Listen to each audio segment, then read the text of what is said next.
자, 반갑습니다. 우리가 이제 지난 시간에는 고려의 대외 관계에 대해서 봤던 것 같아요. 그래서 고려와 같은 시대에 있었던 중국인 송나라가 많이 약하면서 북방 민족이 끊임없이 쳐들어온다. 그렇기 때문에 고려도 같은 방식으로 공격을 많이 당한다. 그 정도 얘기를 했던 것 같고, 그리고 북방 민족은 한반도를 완전히 정복해서 지배할 생각은 없다. 북방 민족은 늘 중국이 공격 목적인데 한반도가 방해만 되지 않기를 바라는 거다. 그걸 좀 생각을 해달라고 했었고요. 그다음에 거란과 여진의 침략을 봤었죠. 거란은 3번 침략을 했었죠. 그래서 그 1차, 2차, 3차의 키워드들을 꼭 기억을 해 주셔야 돼요. 1차는 서해의 외교 담판, 강동 6주를 얻어냈었죠. 2차는 결국 개경을 함락당했죠. 그리고 돌아가는 길에 양규가 이제 활약을 했었고요. 3차는 강감찬이 귀주대첩 그리고 물리치고 나서 그 뒤에 북방민족을 방어하기 위해서 개경 주변에 나서 그다음에 국경지대 천리장성 이런 거 꼭 기억해 주시고요. 그리고 여진은 처음에는 이제 윤관이 주장을 해서 기병이 포함된 별무반을 마련해서 나중에 이제 별무반을 데리고 올라가서 여진을 정벌하고 동북구성을 설치하죠. 하지만 여진이 금나라를 만들고 다시 공격해 들어왔을 땐 그때는 이제 공격을 들어온다기보다는 군신 관계를 요구하죠. 근데 그때 이제 이자겸이 지배하던 시절로서 이자겸이 군신 관계를 받아들이면서 고려와 어떤 금나라의 관계가 군신 관계가 되죠. 그 정도를 우리가 봤던 것 같아요. 그 정도를 봤던 것 같은데 그 이자겸에 대한 얘기를 이번 시간에 해보려고 합니다. 그래서 지금 여기 보면은 어 사진 한 분이 나오죠. 이게 참 이상하죠. 그 고려 시대에 사진기가 있었을 일은 없는데, 근데 이분은 지금 역사학자시고요. 단지 신채호 선생님이십니다. 우리가 일제 식민지 시절이었을 때 우리 민족운동을 열심히 하신 분으로도 유명하고 또 동시에 우리 민족주의 역사학자로도 굉장히 유명하신 분인데 이분이 이제 조선사 연구초라는 글을 쓰면서 묘청의 나는 조선 역사상 1천년 내 제일 대사건이다. 그러니까 자기 기준으로 그 1000년 동안 가장 중요한 사건이 자기가 볼 때는 묘청의 난이다 이렇게 생각을 하셨나 봐요. 그래서 뭐 때문에 그렇게까지 생각을 하신 건지 한번 천천히 보도록 하죠.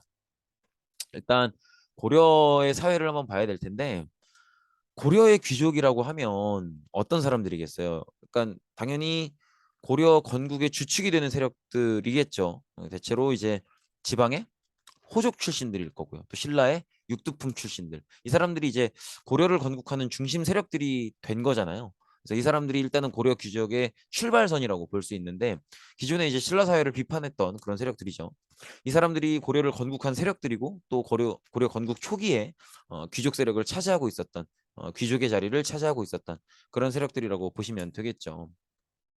그리고 이제 이 사람들이 고려 중앙정계에 진출을 했고 또 이 사람들이 여러 세대에 걸쳐서 고위 관리를 배출하게 되는데 특히나 이제 광종을 기준으로 관직을 차지하려면 과거 시험을 봤어야 됐었죠. 그런 점들도 한번 생각을 해봐야 되겠고 이렇게 시대가 거듭되다 보니까 특정 몇 개의 가문들이 고려의 지배층을 장악하게 되는 거예요. 그걸 이제 문벌 귀족이라고 합니다.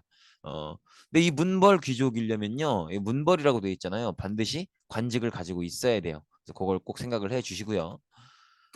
어쨌든 고려의 귀족 자리를 유지한다는 건 결국 관직에 올라야 돼요. 근데 우리 아마 고려 제도사 할 때 고려에서 관료를 어떻게 선발하는지를 봤었잖아요. 첫 번째로는 일단 음서가 있었죠. 우리 아버지가 금수저인 경우. 그러니까 예를 들어서 우리 아버지가 지방 호족 출신이거나 신라 육두품 출신이야. 그러면 이제 처음부터 지배층이었을 거 아니에요. 고려 건국 초부터. 그러면 아빠 빨로 금수저 빨로 나도 이제 음서를 통해서 관직에 진출할 수 있겠죠. 그리고 내가 관직에 진출해서 일을 잘해서 또 승진을 했어. 그럼 내 아들도 끌어올려 줄 수 있는 거고. 이런 식으로 명문 가문이 형성이 되는 거예요.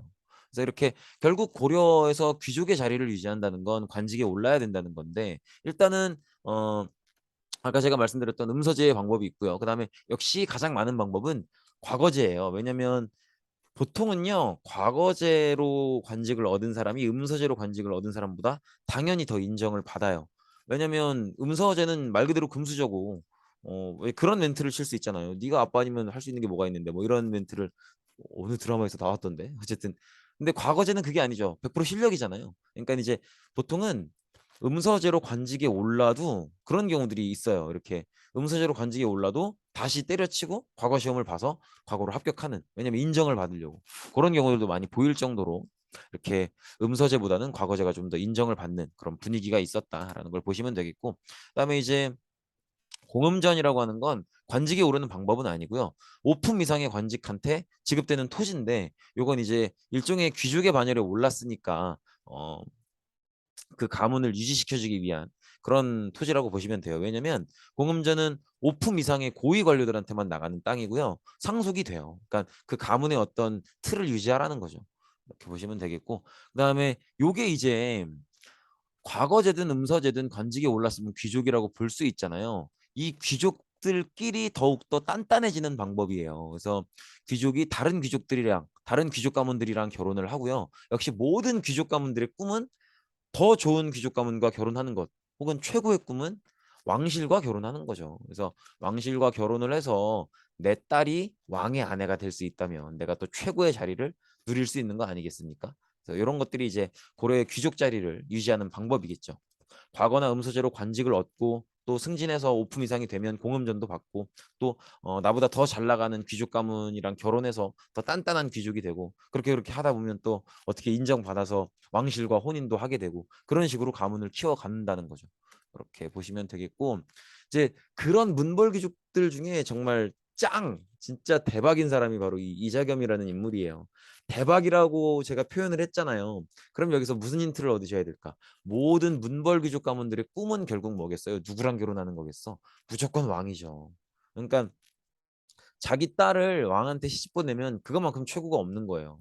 근데 이제 이자겸이 있었던 이 경원이 씨 가문도 대단한 문벌 귀족 가문인데, 원래도 대단한 문벌 귀족 가문이었어요. 원래도 대단한 문벌 귀족 가문이었는데, 이걸 더 짱으로 만든 인물이 이자겸이에요. 왜냐면 자기 딸을 왕한테 시집 보냈거든.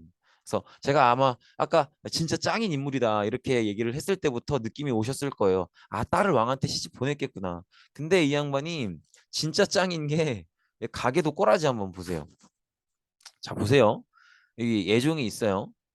이 앞은 숙종이고 예종이 있어요. 그리고 그 아들이 인종일 거 아니에요. 그러니까 예종이 죽고 나서 인종이 올라왔겠죠. 근데 보세요. 예종 아내가 문경태우죠. 이자겸의 둘째 딸이에요. 그리고 그 아들이 인종이잖아요. 인종이 결혼을 하는데 이자겸의 셋째 딸이에요. 이게 그러니까 보세요. 이게 지금 나도 머리가 어지럽네.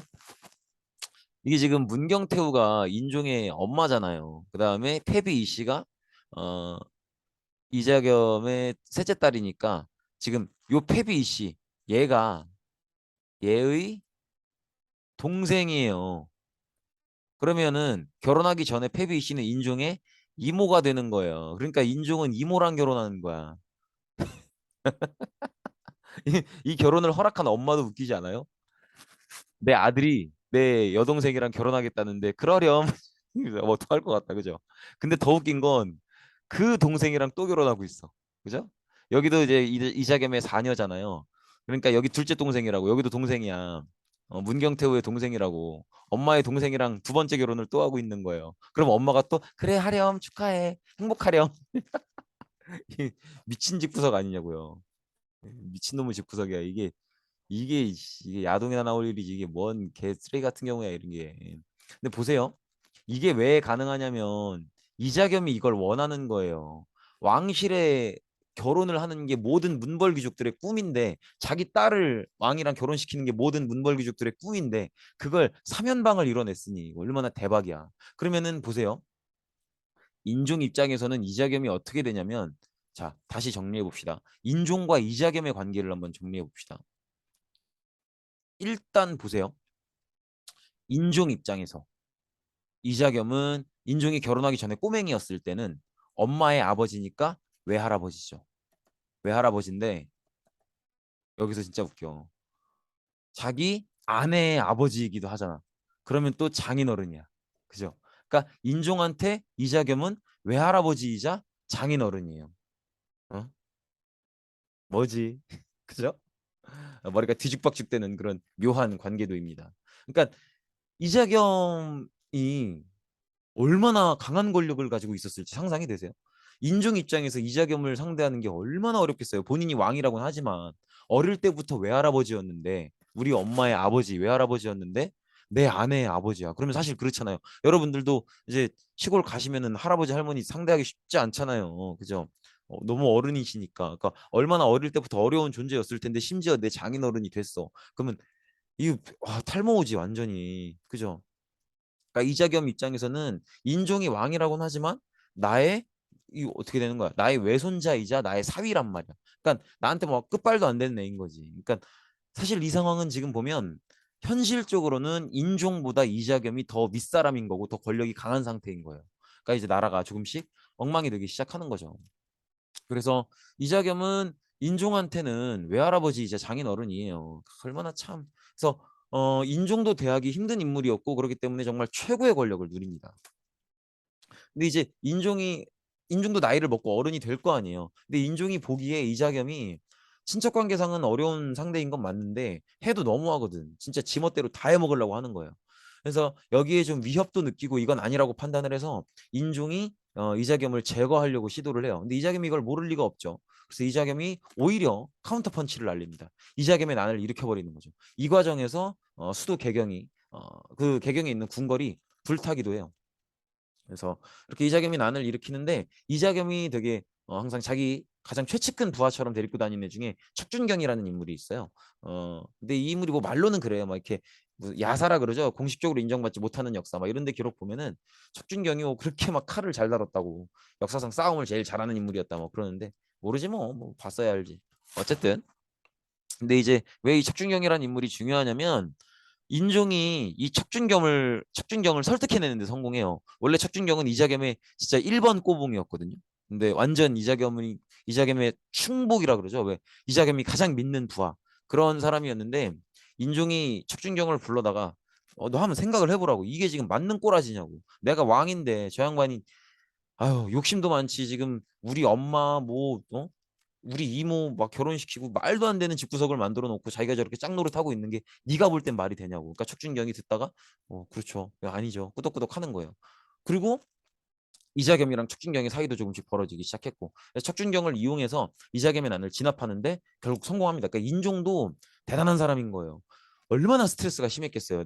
자기 외할아버지가 자기 장인어른이고 이런 진짜 어떻게 막 밧줄처럼 꼬여버린 집구석인데 여기서 왕노릇 하면서 얼마나 스트레스를 받았겠어요. 내가 왕인데 나보다 너무 어른이고 너무 상대하기 힘든 사람인데 그 사람을 자기가 담대함을 가지고 물리쳐내는 거예요. 이 과정에서도 굉장히 많은 전략과 막 이런 것들이 있었겠죠. 그러니까 사실 뭐 좀 몰입해서 생각해 보면 진짜 스트레스 많이 받았겠다 이런 생각이 들어요. 그죠? 이게 그런 것 같아. 나도 중고등학교 때 역사 배울 때는요. 뭐 그냥 뻘로 들었거든요. 별로 몰입 안 됐었거든요. 근데 저도 아직 결혼을 안 했지만 이제 제 친구들 중에 결혼한 친구들이 많이 있단 말이에요.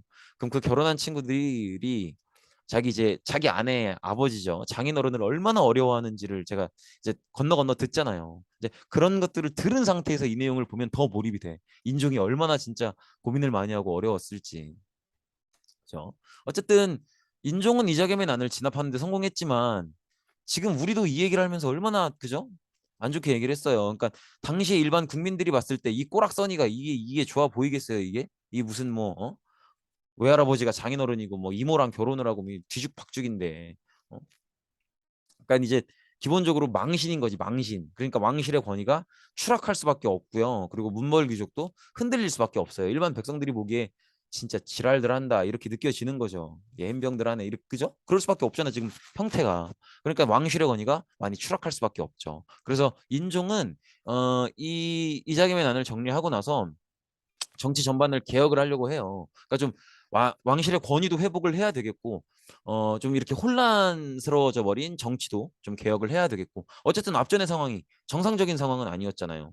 자기의 가족 관계도 그렇고 이자겸의 난이 벌어진 것도 그렇고, 그러니까 전반적으로 좀 그리고 심지어 궁궐이 불탔잖아. 그러니까 이게 일반 백성들이 보기에는 진짜 야 왕실 개판으로 가더니 반란 일으키고 궁궐 불타고 나라 망하네 망해 다 해라 임마 이렇게 될 거 아니에요. 그러니까 인종이 생각할 때는 이자겸의 이후에는 반드시 이걸 좀 복구하는 노력이 필요한 거예요. 왕실의 권위도 회복을 해야겠고 정치가 좀 정상화될 수 있도록 개혁도 필요한 거죠. 그래서 개혁을 실시하려고 굉장히 노력을 많이 합니다. 근데 이 개혁 과정에서 어, 평양 출신이었던 인물인 묘청이라는 스님이 있어요. 그리고 이 스님도 그렇고 정지상이라는 문신이 있는데 정지상 이 사람 되게 똑똑한 사람이거든요. 근데 어쨌든 묘청, 정지상 이런 사람들이 아예 수도를 평양으로 옮깁시다 이런 얘기를 해요. 그래서 서경 어디예요? 평양. 평양으로 천도를 건의해요. 근데 지금 뭐를 내세워 하면서 빈칸이 있죠. 이거 뭘까? 이 지금 원래 수도는 개경이죠. 근데 새로운 곳으로 수도를 옮기자고 하는 거잖아요. 그러면 이제 뭐 어떤 주장을 내세웠을까? 여기서 이제 떠오르는 친구들이 있을 수도 있을 것 같아. 새로운 땅으로 가자는 거잖아요. 그럼 그 땅의 기운을 보겠죠. 풍수지리설을 이때 내세워요. 풍수지리설을 이때 내세워서 근데 이제 풍수지리설이 진짜 뭐가 있는지는 잘 모르겠는데 지금도 무덤 고를 때나 아니면 이제 뭐 중요한 건물을 올린다든지 이럴 때 은근히 풍수지리설을 보는 것 같더라고요. 지금도 그렇게 풍수관이라는 직업이 아마 있을 거예요. 그래서 정말 중요한 건물을 올리거나 막 이럴 때 아마 보는 걸로 아는데 어쨌든 이때도 이때는 뭐 더 했겠죠. 풍수지리설을 내세워서 어, 개경은 땅의 기운이 다 했다. 그래서 무슨 얘기를 하냐면 개경이 땅의 기운이 원래 있었는데 그래서 고려를 건국을 할 수 있었고 그런 건데 원래 있었는데 땅의 기운이 다 했다라고 얘기를 하는 거예요. 그러면서 개경은 땅의 기운이 다 했다. 이걸 어떻게 알 수 있냐면 이자겸의 난 때 개경의 궁궐이 불타지 않았느냐. 이건 개경의 땅의 기운이 다 했다는 뜻이다. 그러니까 땅의 기운이 충만한 새로운 땅으로 가야 된다. 어디냐? 평양이다. 이렇게 얘기를 하는 거예요. 그래서 여기가 이제 평양이죠. 보이시죠? 여기. 여기가 이제 평양이죠. 삼경 중에 하나였던. 그리고 또 평양을 가면 만사가 다 해결이 될 거고 고려가 굉장히 강해질 거고 여러 가지 문제들이 해결이 될 거기 때문에 우리가 강력해질 수 있다. 그러니까 송나라 연호 빌려 쓰지 말고 독자적인 연호를 쓰자. 그리고 고려 왕도 왕이라고 하지 말고 황제라고 칭하고 그다음에 그 왜 이자겸이 집권을 해서 금나라의 군신관계 요구를 그냥 받아들였다고 했잖아요. 이 금나라도 정벌을 해버리자. 우리가 평양으로 수도만 옮기면 우리가 엄청 잘 될 거고 강해질 거기 때문에 이거 다 할 수 있다. 연호도 쓰고 왕도 황제라고 부르고 금나라도 정벌해버리자. 막 이런 얘기를 해요. 근데 이거를 누가 싫어하겠어요? 지금의 귀족들은 아직은 수도가 개경이죠. 그러니까 지금의 문벌 귀족들은 아직은 그 토대가 개경이란 말이에요. 그죠? 그러니까 개경을 토대로 하고 있는 개경 중심의 기존 문벌 귀족들이 이걸 좋아할 리가 없죠. 사실은 정지상이 이렇게 평양으로 천도하자고 얘기했던 이유는 뭐냐면 기존의 개경 중심의 문벌 귀족 세력들을 좀 약화시키자는 거죠. 근데 어쨌든 기존의 개경 중심의 문벌 귀족들이 서경 천도에 반대했었기 때문에 이제 서경에서 묘청이 반란을 일으켜요. 근데 정지상은 여기에 따라가지는 않아요. 근데 어쨌든 그리고 오히려 아까 그 제가 표지에 보여드렸던 단재 신채호 선생 있죠. 그분은 묘청을 별로 안 좋게 얘기해요. 그러니까 어, 묘청은 너무 경거망동했다 뭐 이런 식으로 얘기해요. 그러니까 그분의 입장은 요것까지는 했어야 됐다고 봐요. 뭐 연호를 사용하고 황제를 칭하고 이런 것들은 했어야 됐다고 보는데 반란까지 일으키는 건 조금 경거망동이었다. 좀 오버한 거다. 이렇게 얘기를 하긴 하죠. 뭐 어쨌든 뭐 그건 그분의 의견이고 어 서경으로 천도 즉 평양으로 천도를 하자고 했는데 이거 안 들어주니까 묘청이 반란을 일으켜 버린 거죠. 그래서 묘청의 난이 벌어지고 이때 묘청은 나라 이름을 대위라고 하고 연호를 천계라고 해서 서경 평양에서 아예 새로운 나라를 만들려고 합니다. 근데 이때 이제 문벌 귀족 중에 한 명이었던 김부식이라는 인물이 이제 관군을 이끌고 가서 묘청의 난을 1년 만에 진압하게 되죠. 이분이 김부식 선생이고요. 나중에 우리가 고려 문화 배울 때 배우겠지만 그 유명한 역사책 아마 들어는 보셨을 거예요. 삼국사기를 썼던 인물입니다. 삼국사기는 김부식 혼자 쓴 게 아니고 이제 몇 명이 힘을 합쳐서 같이 쓴 건데 그때 이제 조장 역할을 한 거죠. 그래서 김부식은 두 가지로 유명해요. 음, 묘청의 난을 관군을 이끌고 가서 진압하기도 했었고 그리고 또 이렇게 삼국사기를 대표 저술자로서 어, 삼국사기를 썼던 그 팀의 대표로서 유명하기도 합니다. 그렇게 보시면 되겠고 그래서 이제 이 아까 얘기했다시피 지금 여러분들이 보고 계신 이분은 이제 나중에 일제 시대 들어와서 우리 민족 운동하고 우리나라 민족주의 역사 연구하고 이랬던 분인데 묘청의 난은 조선 역사상 1천년의 제일 대사건이다. 왜 이렇게 보냐면 이분 입장은 뭐냐면 이제 우리가 서경으로 갔었어야 된다는 거예요. 서경으로 갔었어야 되고 그리고 서경으로 안 가고 개경에 머물러 있으니까 그냥 금나라한테 계속 군신 관계를 유지하고 그랬었다는 거죠. 그러니까 그때부터 우리나라가 패배의 역사가 이어져서 일본한테까지 식민지가 된 거다. 뭐 이런 의견을 가지고 계신 거예요. 그러니까 묘청의 난 때 그 묘청이나 정지상의 주장처럼 평양으로 가서 좀 더 공격적으로 대응하고 좀 더 자신감 있게 움직였으면 우리나라가 조금 더 뻗어나갈 수 있었다. 뭐 이런 얘기를 하시는 거죠. 근데 어쨌든 이건 그분의 의견이고 우리가 지금 이 영상에서 봐야 될 건 이자겸의 난, 그다음에 묘청의 난 이런 것들을 봐주셔야겠죠. 네, 고생 많으셨습니다. 오늘 수업은 여기까지입니다.